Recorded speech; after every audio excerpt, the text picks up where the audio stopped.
A história que vamos conhecer hoje desafia o que a gente entende por medicina. É uma jornada que começa com uma dor que ninguém conseguia explicar e termina com uma cirurgia sem cortes, uma intervenção invisível e, no fundo, uma transformação da alma.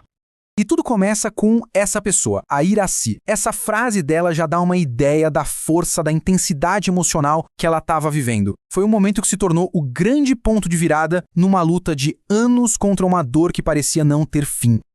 E aqui a gente vê a realidade que ela enfrentava. Não era uma dorzinha qualquer, não. Era um sofrimento diário que impedia de ficar de pé por mais de meia hora. Uma condição que só piorava, sabe? E que estava tirando a mobilidade e a qualidade de vida dela. E claro, a Iracy fez o que a maioria de nós faria. Procurou a medicina tradicional. Mas, como dá pra ver, foi uma consulta atrás da outra, um remédio atrás do outro e... Nada funcionava. O caminho convencional tinha chegado num verdadeiro beco sem saída. E é aí que a história dá uma virada completa. Já sem esperança, a Iracy busca um tratamento espiritual. E o diagnóstico que ela recebe, olha só, não tem nada a ver com ossos, músculos ou articulações. A causa do problema, segundo a entidade espiritual, era moral, orgulho demais. Uma reviravolta que muda o foco do corpo para a alma.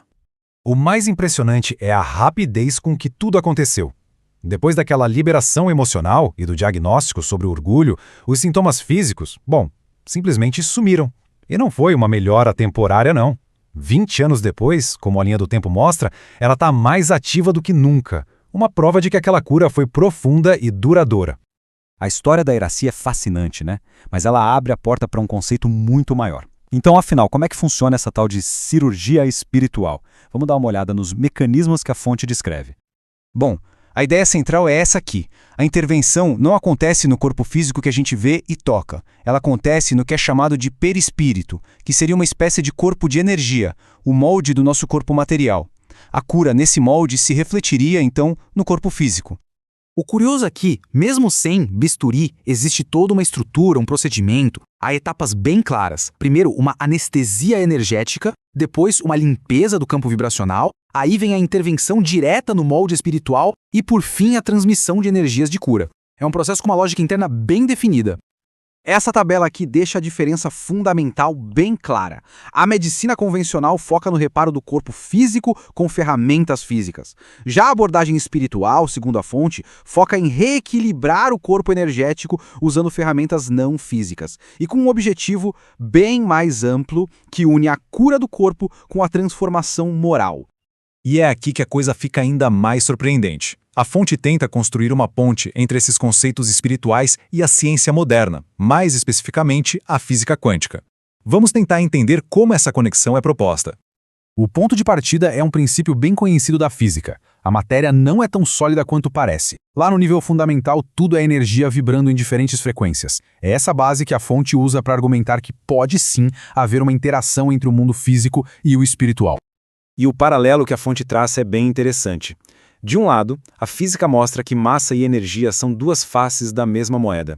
Do outro, a doutrina espírita fala de um corpo semimaterial, que é justamente essa ponte. A cura, nessa visão, seria a arte de ajustar as frequências vibracionais do ser, tirando da doença e levando para a saúde.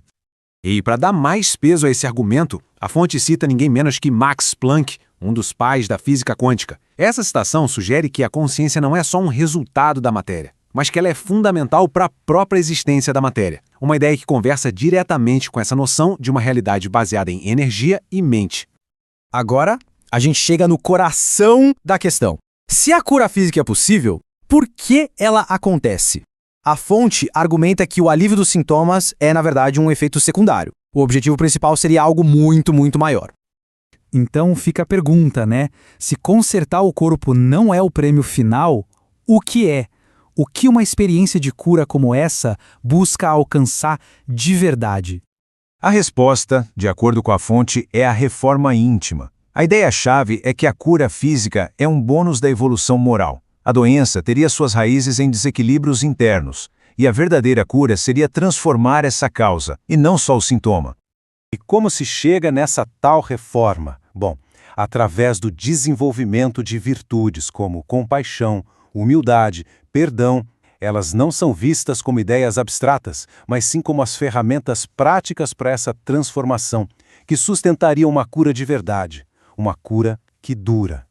E aqui, a história da Iracy fecha o círculo de uma forma perfeita.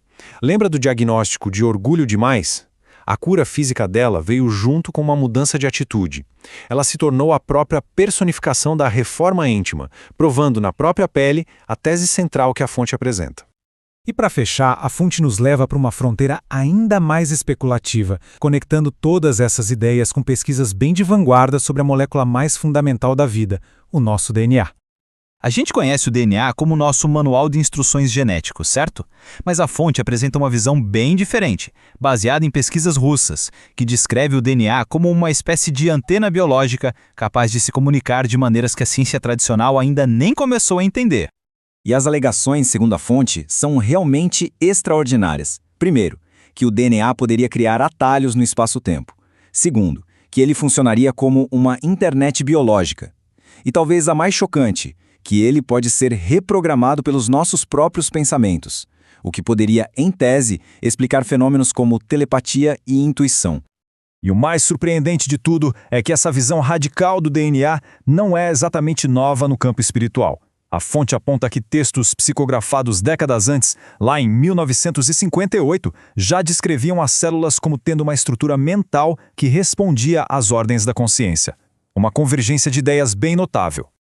E é com essa ideia que encerramos. Da cura da Iracy até o potencial escondido no nosso DNA, fica um convite para a gente questionar os limites do que é possível. E se a nossa biologia, o hardware da vida, for capaz de rodar um software muito mais complexo do que a ciência atualmente consegue compreender? A pergunta fica no ar.